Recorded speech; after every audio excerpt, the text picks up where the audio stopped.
Le tonnerre déchira le ciel comme si la nuit elle-même protestait contre ce qui allait se produire. Dans le hall vitré d'Alencar Textile, le silence était si dense qu'il semblait avoir un poids. Mais tout vola en éclats quand la voix de Gustavo résonna comme un éclair. « J'ai ordonné qu'on ouvre ce portique immédiatement. » Le cri vibra contre les murs, faisant trembler les secrétaires et arrêter les analystes en plein clavier. Le bruit sec du tourniquet bloqué, pi, coupa l'air comme une insulte directe à son autorité. Gustavo Alencar, président du conseil, héritier légitime, respirait vite dans son fauteuil roulant, chaque mouvement de bras révélant la rage et le désespoir qui le consumait. Le tourniquet ne reconnaissait pas son badge. Le système ne le reconnaissait plus. C'était comme s'il avait été effacé. De l'autre côté, Ferreira, le chef de la sécurité, fixait le sol comme un enfant pris en faute. « Désolé, docteur Gustavo. Ordre supérieur. » Gustavo serra les jantes de son fauteuil si fort que ses phalanges blanchirent. « De qui ?» Il connaissait déjà la réponse, mais il voulait l'entendre. « Du docteur Rogerio. » Ce fut comme un coup de poing. Le cœur de Gustavo battit plus fort, pulsant dans sa gorge. Le cousin, la sangsue, l'usurpateur. Il leva les yeux vers l'escalator qui menait à la mezzanine. Là, comme invoqué par la haine même, Rogerio apparut dans son costume bleu marine impeccable et ce sourire cynique qu'il arborait toujours quand il s'apprêtait à écraser quelqu'un. « Cousin, quelle scène déplorable, hein? On dirait que tu as perdu le contrôle. » Gustavo serra les dents. « Descends ici tout de suite et fais ouvrir ce portique. » Rogerio rit, un rire doux, étudié, humiliant. « Pourquoi faire? Tu n'as pas de vote aujourd'hui. Tu es suspendu. Et puis, tu sais bien. Les personnes avec des limitations émotionnelles ne devraient pas diriger une entreprise. » Le mot « limitation » tomba comme une insulte. Certains employés reculèrent, mal à l'aise, mais personne n'osa le défendre. Gustavo heurta violemment le tourniquet avec son fauteuil, essayant de forcer le passage. Les agents de sécurité l'entourèrent comme des chiens dressés. Rogerio ouvrit théâtralement les bras. « Tu veux monter? Monte, mais l'ascenseur est hors service. » Gustavo regarda le panneau. Il était allumé. Rogerio mentait sans ciller. « Alors monte par l'escalier, Gustavo. Ce n'est que 3 étages. Si tu es encore un leader, prouve-le. » Les mots résonnèrent trop profondément. Quelque chose se brisa en lui. Il bloqua les roues et se jeta en avant. Son corps s'écrasa lourdement sur le marbre. L'impact arracha un gémissement que personne n'oublierait jamais. Il tenta de se traîner, les bras tremblants, le costume traînant au sol comme un chiffon inutile. Des employés filmaient, d'autres murmuraient. Personne n'aidait. Il était le roi déchu, et tous regardaient en sa chute comme un spectacle. Ce fut alors que le seau heurta le sol avec violence, éclaboussant de l'eau de javel et brisant le silence. Talita. Elle se tenait à quelques mètres, le balai brosse encore dégoulinant. Ses yeux brûlaient d'indignation. Un feu différent, ancestral. Quand elle vit Gustavo au sol, la scène lui transperça la poitrine comme une lame. Son père aussi était ainsi tombé un jour, ignoré dans un couloir d'hôpital. Elle lâcha le balai sans hésiter et marcha droit sur lui, renversant quiconque se trouvait sur son chemin. « Docteur. » Gustavo détourna le visage. « Va-t'en, je ne veux pas de pitié. » Talita s'agenouilla sur le marbre, ignorant l'eau de javel qui brûlait ses genoux. « Ce n'est pas de la pitié, c'est de la honte. La mienne de voir toute cette bande de lâches rester plantée là. » Ferreira tenta d'intervenir. « Talita, écarte-toi avant que... » Elle le coupa d'un regard qui le fit ravaler sa salive. « Si tu n'aides pas, tais-toi. » Gustavo respirait par saccades. « Je ne peux pas monter. »« Si, tu peux. Sur mon dos. » Il écarquilla les yeux. « Tu es folle. »« Fou. » Celui qui te laisse par terre. Talita s'abaissa davantage, se positionnant comme quand elle portait des sacs de ciment, chose qu'elle avait faite des centaines de fois. « Viens. » Il hésita une seconde, puis agrippa son cou de ses mains tremblantes. Le poids tomba sur elle comme un tronc mouillé, mais ses jambes, habituées à balayer, récurer et soulever des caisses, tinrent bon. Elle se redressa. Un murmure parcourut le hall. Aux premières marches, le silence se mua en stupeur. À la deuxième, en incrédulité. À la troisième, en admiration. À chaque pas, l'air semblait quitter ses poumons. La sueur coulait, l'uniforme collait à sa peau. Elle haletait comme une bête blessée, mais elle ne s'arrêtait pas. Gustavo murmurait, désespéré. « Lâche-moi. Tu vas tomber. Je ne tombe que si je renonce. Et je ne renonce jamais. » Au deuxième étage, sa jambe trembla, elle manqua trébucher. Son genou heurta l'arête d'une marche, déchirant le pantalon et arrachant un cri déchirant. Du sang. Beaucoup de sang. La douleur fut si vive que le monde s'obscurcit un instant. « Talita !» Gustavo tenta se détacher, terrifié. « Assez. Tu vas te blesser. » Elle agrippa la rampe si fort que son gant manqua se déchirer. « Je n'arrêterai pas. » Chaque mot était un coup porté au destin. Elle se redressa encore, ignorant la crampe qui remontait sa cuisse. Plus que quelques-unes, se répétait-elle comme une litanie. Quand ils atteignirent le 3e étage, Talita pleurait de douleur, mais elle continuait. La secrétaire Vanessa hurla en les voyant surgir. « Mon Dieu, vous ne pouvez pas entrer comme ça !» Talita ne la regarda même pas. Elle donna un violent coup de pied dans la porte. Le bois claqua contre le mur. À l'intérieur, Rogerio se figea, le stylo en suspens. Cette image, la femme de ménage ensanglantée portant le patron de l'entreprise, anéantit son arrogance d'un seul coup. Talita déposa Gustavo dans le fauteuil du président. Il rajusta sa veste avec une dignité retrouvée. « L'ascenseur était en panne, tu te souviens, cousin ?» La salle entière trembla. Quand Rogerio l'avait traité d'invalide, Gustavo avait souri froidement. « Pathétique, c'est toi. » À cet instant précis, le pouvoir changea de main. Ferreira et les agents entrèrent, hésitants. Gustavo pointa le doigt. « Rogerio est licencié. Raccompagnez-le jusqu'à la sortie. » Le chaos éclata. Rogerio hurlait, s'accrochait au chambranle, crachait des menaces. « J'ai demandé ta mise sous tutelle. Tu es fou !» Mais il était trop tard. On le traîna dans le couloir pathétique, tandis que Gustavo respirait comme un homme qui renaît. Des heures plus tard, dans la demeure familiale, Talita le soignait. Le bain révéla des escarres horribles dans son dos. Négligence, douleur ancienne. Elle pleura en nettoyant chaque plaie. Lui, honteux, demanda pardon de l'avoir exposé à cela. Elle répondit simplement « Désormais, personne ne te fera plus de mal. » Les jours suivants, la maison changea. Talita devint son ombre, sa force, sa gardienne. Quand ils découvrirent la demande de mise sous tutelle de Rogerio, Gustavo sut que la guerre ne faisait que commencer.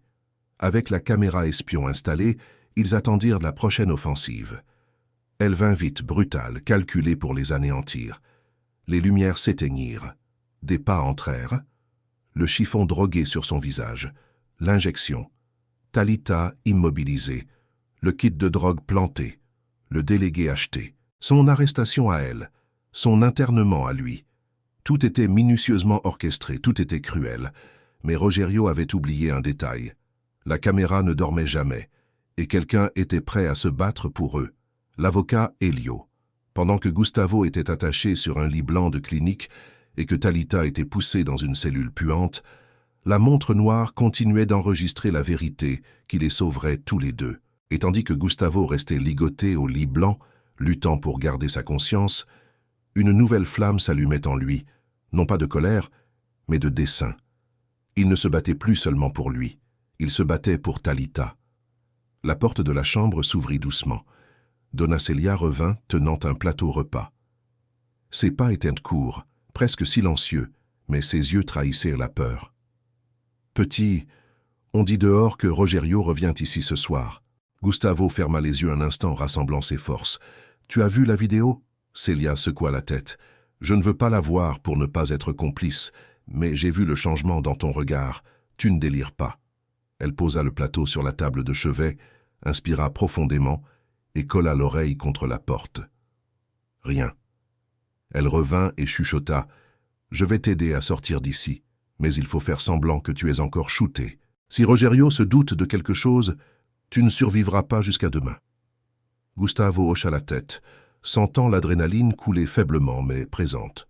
Célia desserra discrètement les sangles des pieds et du bras gauche, les laissant fermés, mais assez lâches pour qu'il puisse s'en libérer le moment venu. Bientôt la relève. C'est notre chance. La petite télévision murale, toujours en sourdine, interrompit la novella par un flash spécial. La femme de ménage accusée dans l'affaire Alencar sera présentée au tribunal demain à 9 h pour l'audience de mise en liberté. L'image de Talita apparut. cheveux coupés courts, visage tuméfié, yeux qui brillaient encore malgré l'horreur. Gustavo sentit une douleur dans la poitrine qui n'avait rien à voir avec les sédatifs. Il regarda Célia. Elle ne peut pas affronter ça seule. « Alors réveille-toi, petit, » répondit Célia, « parce que demain c'est la guerre. » Au pénitencier, Talita essayait de ne pas trembler. La cellule était exiguë, étouffante, surpeuplée. La détenue tatouée qui lui avait parlé le premier jour l'observait maintenant avec quelque chose proche du respect. « T'es costaud, hein? Te couper les cheveux comme ça, peu le font. » Talita haussa les épaules. « Je ne veux juste pas donner d'avantage à personne. » La détenue rit brièvement. « Tu crois encore que tu vas sortir ?» Talita leva le visage, déterminé. « Je crois en Gustavo. » Cela provoqua un silence étrange. Pas de mépris, mais de surprise. Plus tard, en pleine nuit, Talita entendit des pas près de la cellule. Elle crut à une ronde, mais c'était une voix connue, et son cœur s'arrêta. « Elio ?»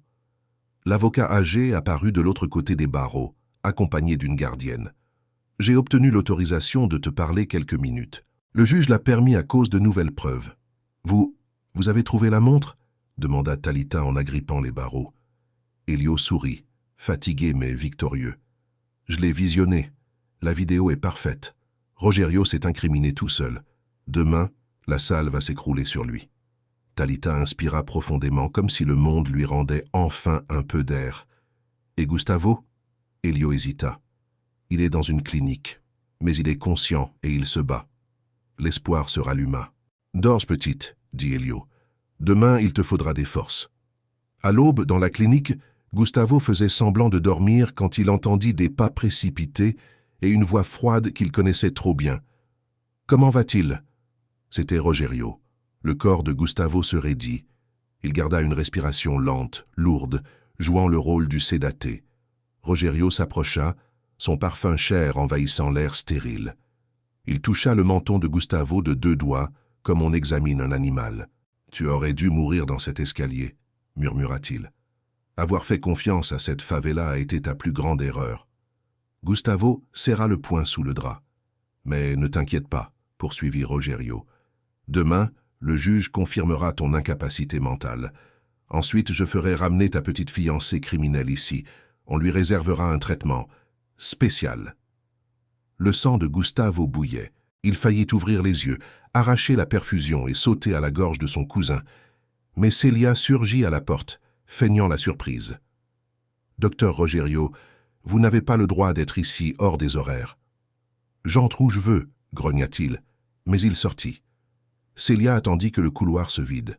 « Maintenant, Gustavo. » Elle désactiva la caméra de la chambre pendant 30 secondes. « Je vais te détacher. Fuir d'ici est impossible.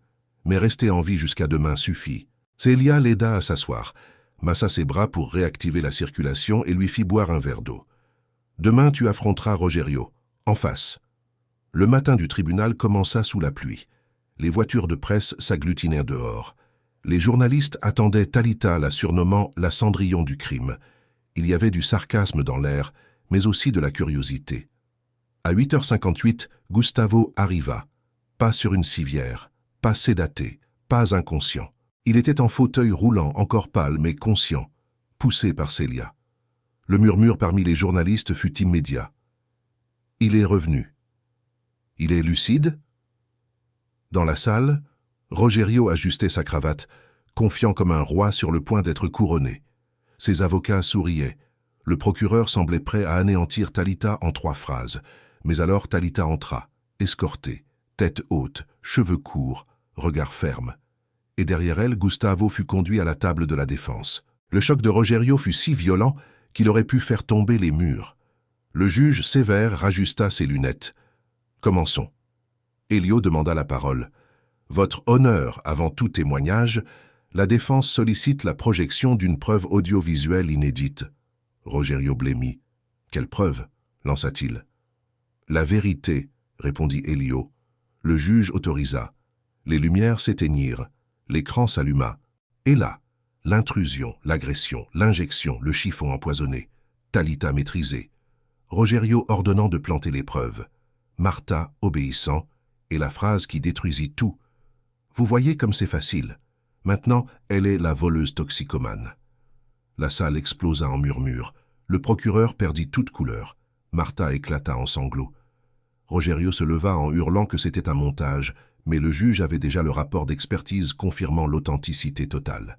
Quand la lumière revint, Gustavo demanda à parler. Il s'agrippa aux accoudoirs et se leva, chancelant mais debout. « Je ne suis pas fou. On m'a réduit au silence. » La salle retint son souffle. « Et cette femme, il désigna Talita, est la seule raison pour laquelle je suis encore en vie. » Rogerio tenta fuir, mais les policiers avançaient déjà. Martha se rendit en pleurant. Les avocats de Rogerio s'écartèrent avec horreur. Le juge abattit son maillet. Talita libérée immédiatement. Gustavo retrouve pleine capacité civile. Rogerio et Martha placés en détention provisoire. Annulation de la vente de l'entreprise. Talita ôta ses menottes, regarda ses mains libres et courut vers Gustavo. Leur étreinte fut si forte que la salle applaudit. Le pire était fini. Le futur enfin commençait. La salle d'audience vibrait encore du choc. Talita et Gustavo restaient enlacés, respirant au même rythme, comme si leurs âmes avaient enfin trouvé refuge. Elio essuyait ses lunettes avec un vieux mouchoir de tissu, un sourire discret aux lèvres. Ce sourire qu'arborent les vieux guerriers quand une bataille impossible est gagnée. Rogerio, lui, était traîné dans le couloir central comme une poupée cassée. Costume italien froissé, cheveux collés au front, expression de désespoir absolu. « Je suis innocent, ils ont tout truqué, tout, vous le regretterez. » Mais les menottes brillaient à ses poignets comme une sentence définitive. Martha, également menottée, suivait tête baissée, murmurant des excuses entre ses larmes. La porte de la geôle se referma avec fracas, clôturant à jamais l'ère de terreur dans la famille Alencar. Le juge frappa une dernière fois son maillet. L'audience est levée. La vérité a triomphé. À la sortie du tribunal, Talita et Gustavo furent accueillis par une foule de curieux, journalistes et employés venus assister à l'audience. Mais il n'y avait plus de peur dans leurs yeux, seulement du respect. Beaucoup s'approchèrent timidement, saluant Gustavo, offrant leur aide, demandant pardon de n'avoir pas réagi plus tôt. Il accueillit tout avec calme. Il ne gardait pas rancune, il apprenait. Dans la voiture, la pluie avait cessé. Le ciel laissait filtrer une lumière timide. Gustavo regarda Talita, assise à côté de lui sur la banquette arrière. Elle semblait plus petite que dans son souvenir, mince, blessée, cheveux courts trahissant les jours de souffrance, mais jamais elle n'avait eu autant de présence. « C'est fini, Talita, » dit-il. Elle sourit, un sourire fatigué. « Ce ne sera fini que quand nous serons rentrés à la maison. » Ils rentrèrent. La demeure Alencar était silencieuse lorsqu'ils franchirent le seuil. Mais ce n'était pas un silence d'abandon. C'était un silence de renaissance. La gouvernante Célia les attendait sur le perron émue. « Mon fils, tu es revenu. » Elle enlaça Gustavo avec une tendresse de grand-mère, puis serra Talita avec la même douceur, comme on embrasse une survivante de guerre. Elio entra derrière, portant une serviette et la montre qui avait tout sauvé. Il la posa sur la table du salon comme un trophée. « Cette montre vaut plus que tout l'or de cette maison, » plaisanta-t-il. Talita sourit. Gustavo acquiesça. « C'est toi qui nous as sauvés. »« Moi ? Rien du tout, » corrigea Elio. « Vous vous êtes sauvés l'un l'autre. Moi, je n'ai fait qu'appuyer sur quelques boutons. » La maison entière semblait respirer différemment. Ce soir-là, Talita prit enfin une douche chaude, de celles qui soignent plus l'âme que le corps. Gustavo, assis près de la porte, attendit patiemment, écoutant l'eau couler et remerciant silencieusement qu'elle soit là, vivante, libre, forte. Quand Talita sortit, vêtue d'une grande chemise propre, elle trouva Gustavo qui l'attendait. « Talita !» Elle s'approcha lentement. Il tendit la main, elle la prit. « Tu as porté mon corps quand je ne pouvais plus marcher. Maintenant, je veux porter ta vie avec la mienne. » Elle offrit un sourire qui illumina toute la pièce. Les jours suivants furent ceux de la reconstruction. Gustavo reprit officiellement le contrôle de l'entreprise. La justice bloqua tous les biens détournés par Rogerio, annula les décisions frauduleuses et restitua le patrimoine familial. Alencar Textile respirait soulagé, comme débarrassé d'une peste. Les employés fêtaient discrètement. Ferreira présenta sa démission, en pleurant de honte, mais Gustavo la refusa. Tu as fauté, mais tu as aussi le droit de recommencer. Reste, mais cette fois, sois du bon côté. » Ferreira étreignit son patron en larmes. Dans la demeure, Talita fut officiellement engagée comme assistante personnelle de Gustavo, mais le titre était symbolique. Elle était son cœur, sa force, sa partenaire. Le fauteuil roulant, autrefois symbole d'impuissance, devenait un outil temporaire. Gustavo suivait une rééducation intensive chaque jour, avec des professionnels et la supervision fière de Talita. Chaque centimètre reconquis était célébré, et il reconquérait. D'abord, il tint debout 10 secondes, puis fit un pas, puis 2, puis traversa le couloir avec une canne. Ce n'était pas un miracle, c'était de l'amour, c'était de la discipline, c'était la liberté. De l'autre côté de la ville, dans la prison d'État, Rogerio découvrait que le pouvoir ne vaut rien quand on a perdu son âme. Il nettoyait les toilettes, récurait les sols, dormait en dortoir et obéissait à des criminels qui ignoraient jusqu'à son nom. Il n'était plus docteur Rogerio. Il était le matricule 452. Personne ne l'aidait, personne ne l'écoutait, personne ne le craignait. Son règne d'oppression était fini pour toujours, et il n'y aurait pas de retour en arrière. La justice, enfin, avait clos le cycle. 1 an plus tard, le jardin de la demeure était le théâtre d'une fête. Ballons blancs, musique douce, odeur exquise de gâteaux tout juste sortis du four. L'entreprise prospérait avec de nouvelles règles, accessibilité, respect des salariés, salaire juste et programme de réinsertion. Gustavo avait transformé la douleur en mission. Talita apparut sur la véranda dans une robe de coton blanc légère. Ses cheveux avaient repoussé, formant de belles boucles qui encadraient son visage. Il y avait en elle une lumière qu'aucune souffrance n'avait réussi à éteindre. Dans ses bras, elle portait un bébé de 3 mois, le petit Alberto prénommé d'après le grand-père qui avait été la fierté de la famille. Gustavo marcha jusqu'à elle, appuyé sur une élégante canne d'ébène. Ce n'était plus une dépendance. C'était un symbole de victoire.